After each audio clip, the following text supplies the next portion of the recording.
ایک دفعہ کا ذکر ہے کہ ایک چھوٹے سے گاؤں میں عالیہ نامی ایک نیک اور محنتی لڑکی رہتی تھی۔ وہ ہر وقت دوسروں کی مدد کرنے کے لیے تیار رہتی تھی۔ عالیہ کے پاس زیادہ چیزیں نہیں تھیں، لیکن پھر بھی وہ ہمیشہ اپنے پڑوسیوں اور دوستوں کے ساتھ جو بھی تھا بانٹتی تھی۔ ایک دن عالیہ نے اپنے گھر کے باغیچے میں ایک چھوٹی چڑیا کو زخمی حالت میں پایا۔ چڑیا کے پر ٹوٹ گئے تھے اور وہ الفاظ نہیں پا رہی تھی۔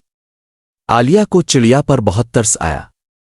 وہ فوراً چڑیا کو اٹھا کر اپنے گھر لے گئی۔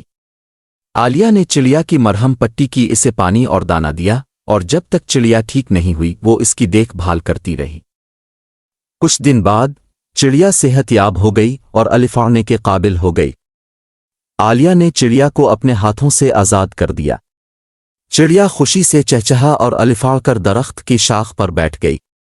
پھر چڑیا نے عالیہ سے کہا، تمہاری نیکی اور رحم دلی کے لیے میں تمہیں ایک تحفہ دینا چاہتی ہوں۔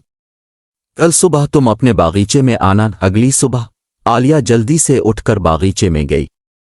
وہاں اس نے ایک چمکدار اور جادوئی درخت دیکھا جس پر سنہری پھل لگے ہوئے تھے۔ چڑیا درخت پر بیٹھی ہوئی تھی۔ اس نے کہا، یہ درخت تمہارے لیے ہے۔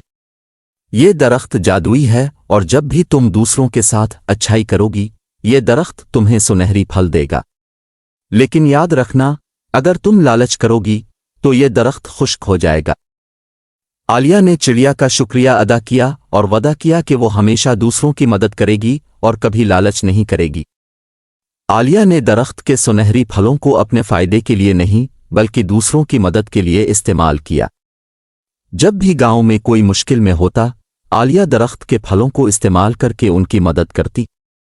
گاؤں کے لوگ عالیہ کی سخاوت اور نیکی کی تعریف کرتے اور اسے دعائیں دیتے۔ وقت گزرتا گیا اور عالیہ کا درخت اور بھی بڑا اور خوبصورت ہوتا گیا، کیونکہ عالیہ کبھی لالچ نہیں کرتی تھی۔ اس کی نیکی اور خلوص کی وجہ سے گاؤں میں خوشی اور محبت پھیل گئی۔ کہانی کا سبق: یہ کہانی ہمیں سکھاتی ہے کہ نیکی، سخاوت اور دوسروں کی مدد کرنے سے ہماری زندگی میں برکتیں اور خوشیاں آتی ہیں۔ لالچ سے بچیں اور ہمیشہ دوسروں کے ساتھ بھلائی کریں۔